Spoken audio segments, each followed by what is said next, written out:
Dokdo is once again becoming the hot potato for the Korea-Japan relationship. Japan's assertion that Dokdo is theirs has been surfacing from time to time, and their efforts could be traced back almost half-century. In today's In Focus, we will discuss Japan's annual claims of ownership of Dokdo and how we should properly respond to these assertions. Japan's Ministry of Education, Culture, Sports, Science and Technology opened the Commission for Middle School Textbooks and announced the result of 18 types of textbooks for the Social Studies program.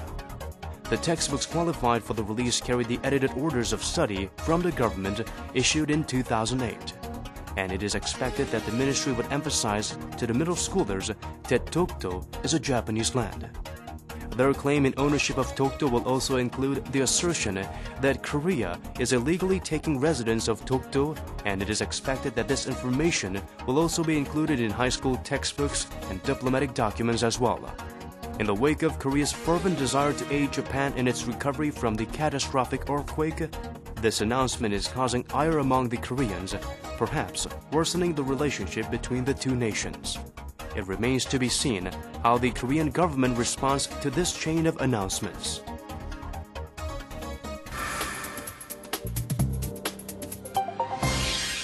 Welcome back. To discuss Japan's release of textbooks claiming ownership of Dokdo Island, we invited two experts to our program today. To my right is Professor Park Sun-won. Professor Park is teaching at the Department of History at Sungkyunkwan University. Thank you for joining us, Professor Park. Thank you for inviting me. And joining us on my left is Professor Nam Chang-hee of Political Science and Diplomacy Department for Inha University. Welcome back to the program, Professor Nam. Thank you. Good morning. Okay, Professor Nam, the Japanese government notified South Korea that they would be describing Dokdo as their territory in school textbook for next year. And this came as a huge disappointment to many South Koreans because South Korea has been very supportive of Japan after the earthquake. So could you tell us more about how South Korea is reacting to this decision made by Japanese government? Yes. Today's bilateral relations between Korea and Japan are mostly friendly, but just a tiny part of it sometimes is conflictual, like this issue that we are going to talk about today. But I feel a bit uncomfortable talk this conflictual issue while Japan hit very hard by tsunami, and there are a large number of people who were killed and spending difficult times in the shelters. But since Japan brought up this issue, so we have to do something to make this problem does not hamper our bilateral relations in the future. So you mentioned that this is a hot potato. Mm-hmm. Indeed, it was a hot potato, and the government, especially the foreign minister, expressed regrets and condemned. And the foreign ministry also demanded the Japanese government to immediately correct this problem. So, in short, Korean government is disappointed and unhappy. Okay. Can we say that many South Koreans feel the sense of betrayal to Japanese government because the Japanese government didn't even bother to take another look at this issue? They just decided right away, completely ignoring how South Koreans would feel about their decision. Yes, there are some Koreans who felt that way, but this decision was made earlier than the natural disaster hit Japan, and before we extended large amount of aid to Japan. So I think the growing number of Korean people now see this issue as separate ones. Okay. All right. Professor Nam, this textbook issue is creating a big stir in Korea, but to be sure, this is not the first time for both countries to confront against each other over the textbook issue. So could you tell us about the history of this controversy? I mean, how did it become a controversy, and what are the major points of controversy? Yeah. So history textbook controversy between two countries started from 1982. So already we have around 30 years of history textbook debates and conflicts. But specifically this Dokdo issue appearing in the first geography textbooks and then civics course textbook, and then this time even into middle school history textbook. It started from 1980, and there are many researches on how they grew up into 27 now, 27 kinds. And it's a kind of well-coordinated, well thought out, long-term, piecemeal style. This Japanese government and also rightist group and those special history rightist group together, they worked on piecemeal style. And immediate background for this the end of March, this government-approved textbook came out, 18 kinds, was starting from 2006. That Abe government passed this new educational basic law, which emphasized this patriotism and nationalism among the youngsters. And then they consistently worked on, so 2008, so-called the manual for these historic teachers and textbook writers came out. Again, same tone. And then in Japanese system, it's still government approval, which is quite one characteristics in Western advanced countries, which Japan can be equal to them. Government never interfered this, but they still use this government approval system, and then deliberately want to put this more rightist tone of history textbook in here. And the textbooks are approved every 4 years. So it happened to be this year, 2011 March. That's how it Professor came Bach, I'm out. sorry. All in all, can we say that Japanese government or Japan is making much stronger territorial claim to Dokdo Island? Yes, that's time? what history NGO in Korea's Korean and the Japanese transnational history NGO was really waiting. In what level and to what extent they strengthened that sovereign right for Dokdo Island. And the result was 18 textbooks came out, and quickly we analyzed, and result was quite disappointing. So at this point, evaluation of it is still too early, but we have to understand that this is still the result of 2006, the LDP oriented this more conservative movement toward the textbook, especially on Dokdo Island territory issue. So we have to watch carefully. Professor Nam, Japan has been making territorial claim to Dokdo for more than over a half century, right? Why are they so obsessed with Dokdo Island? I mean, after all, Dokdo is just rocky islets. I mean, it's not even inhabitable. That's right. To go back to history, when Japan was preparing a war with Russia, they found the island to be useful as a military observation post. And actually, it served Japan's tactical interest when there was a big naval battles in the East Sea. But today's interest is more centered around economic. And when the international community has come up with a new,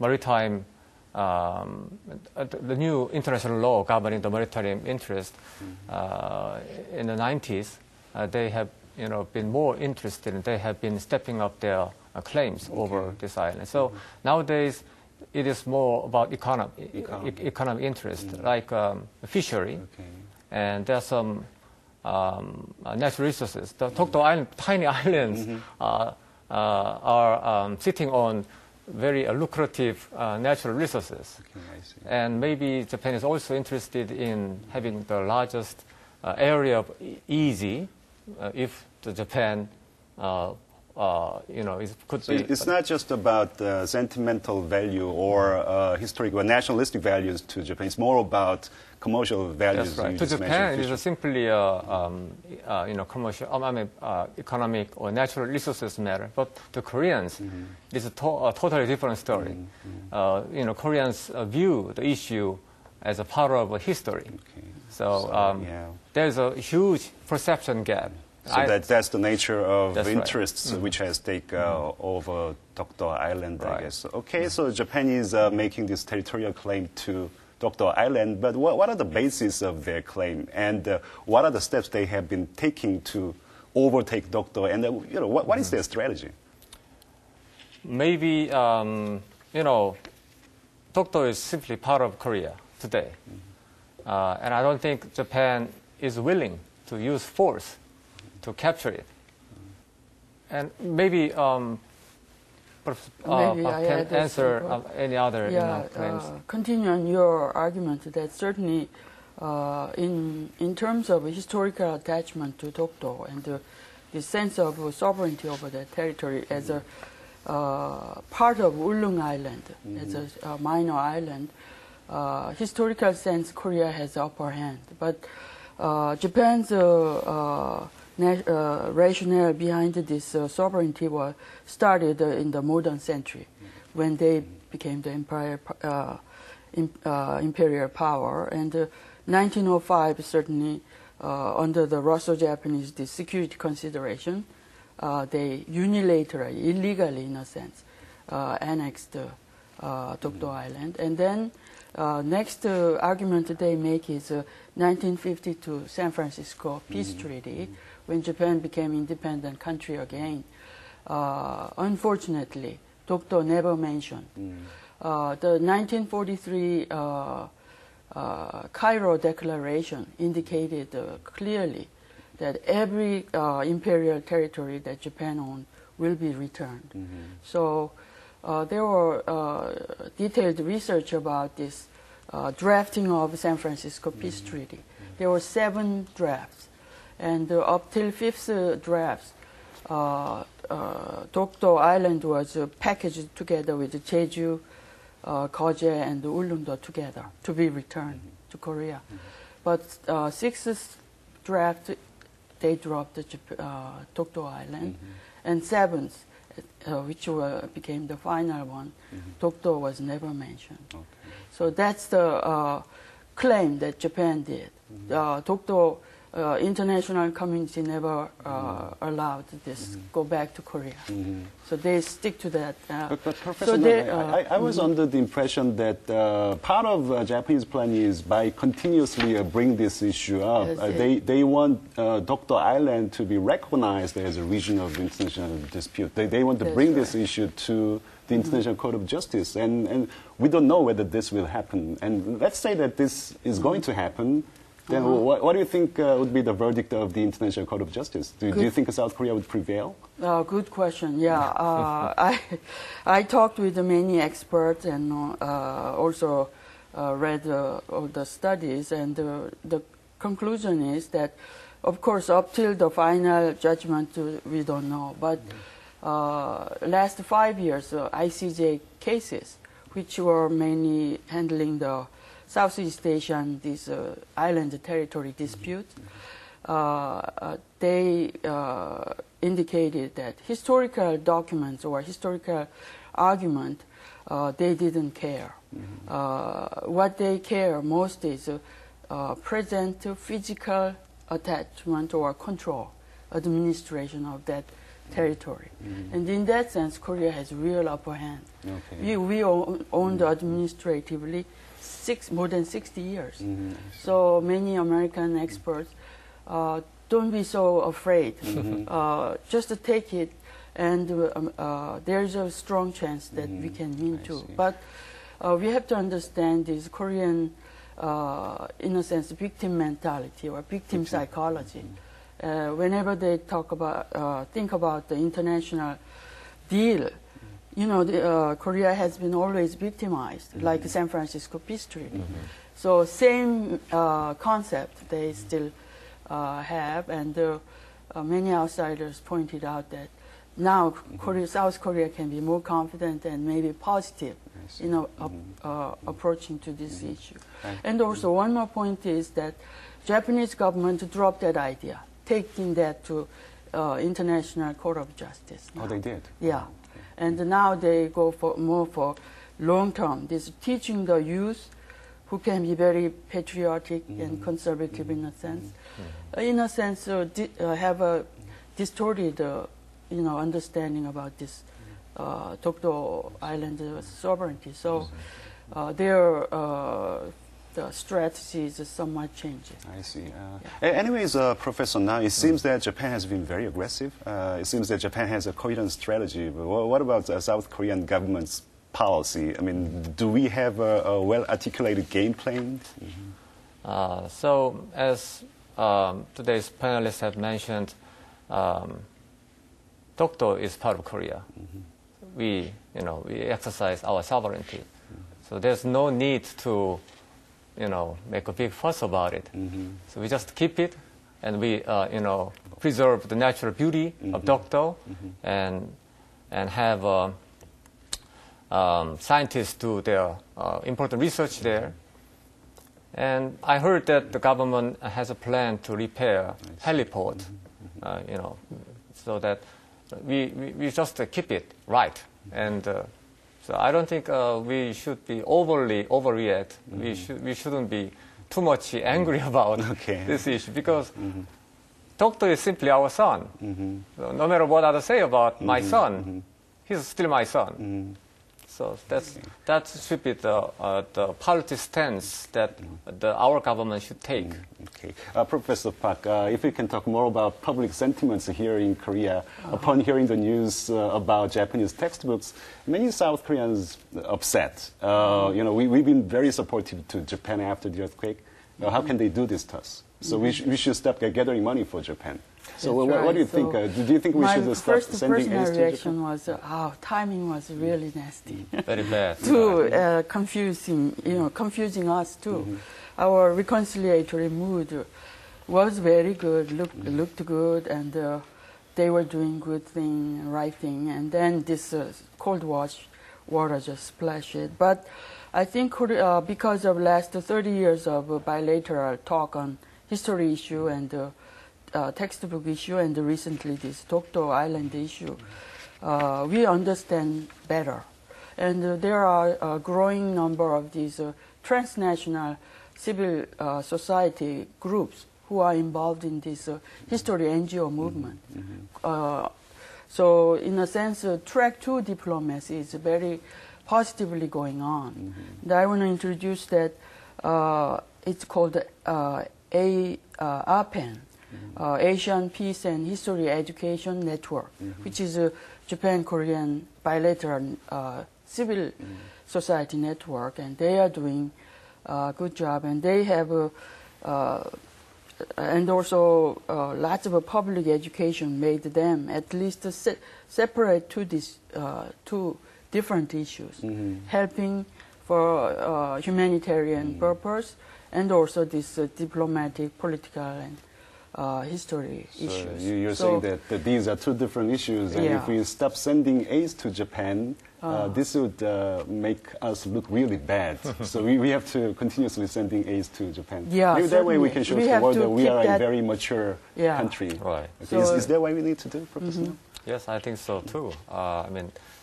Since Japan is not willing to capture the island by using force, Japan has no intention to do so.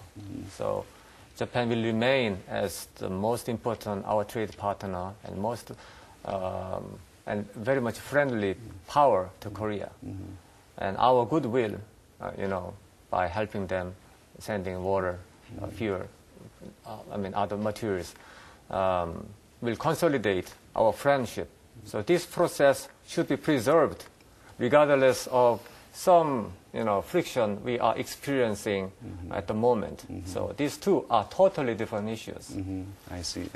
Let's talk about public awareness of Dokdo Island issue in Korea. Yeah. Seems to me that whenever the textbook issue or the issues over Dokdo Islands become the center of attention in Korea, South Koreans become very emotional, That's nationalistic. That's But right. if you ask them why Dokdo is part of our territory, many South Koreans, not many South Koreans have good answers to that question. So do you think there is a problem with the education of Dokdo Island in Korea? Yeah, I agree with you that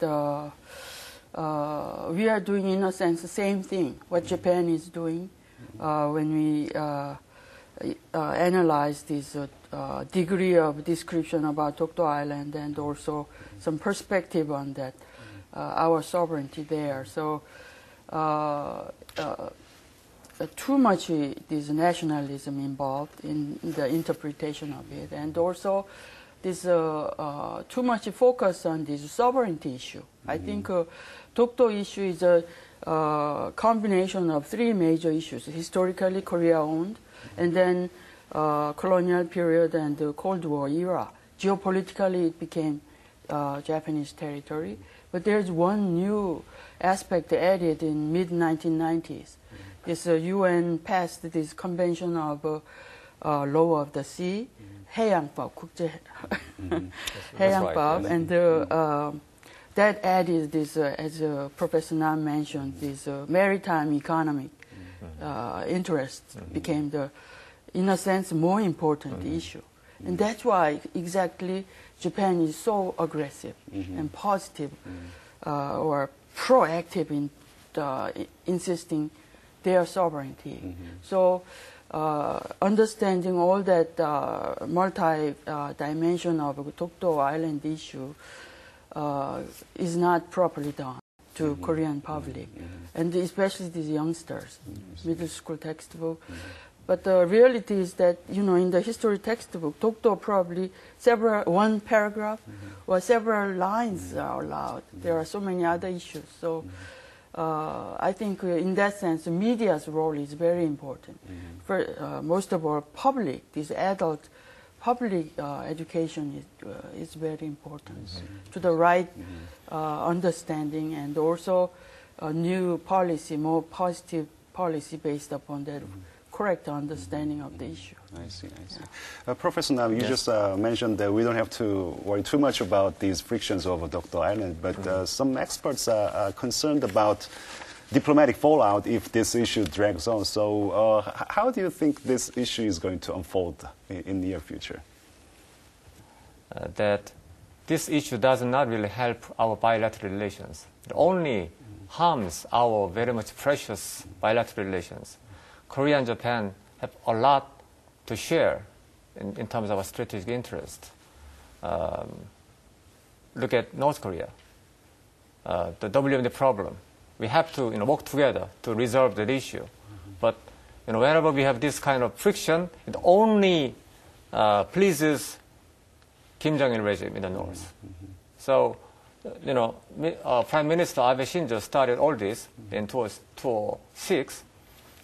But sometimes I think he only serves the interest of North Korea by harming our very much important security cooperation we are about to develop at the moment and this year.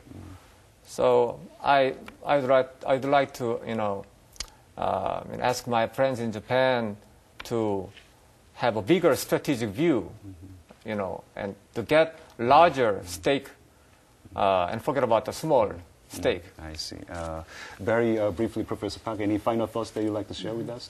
So we talked about the perception gap of two countries, and it's a long-term process, I think. And we all have to understand that it's a long-term, step-by-step process which cannot be solved in a foreseeable future. Dokdo Island issue will live with us maybe until even after my death. So in that long breath, I think we have to watch it. And textbooks are approved every 4 years. So who knows? Next to 2014 or so, a new kind of book can come out. Yeah. Okay? Maybe I hope when the defense white paper comes out in this year, July, somehow, the Japanese government tones down, so that we can appreciate that Japanese government is really, considerate to the sensitivity that we have in Korea as a friend. And so Koreans should not really have a second thought about this beautiful energy going on to help Japan as a neighboring country. That might be the shortcut to reconciliation too. So Good point. I have This is all for today's discussion. Thank you for sharing your time today. You're welcome. Thank you very Thank much. you. Thank you very much. Korea and Japan, which had been building goodwill in the wake of the earthquake, is fast evaporating due to this incident. There are also theories that suggest Japan's empiric nature in trying to take over the Korean peninsula may have resurfaced. Here's hoping this issue gets taken care of swiftly to secure and continue the goodwill the two nations had for one another. This has been Kim Jae-chun for In Focus. Thank you for watching. Goodbye.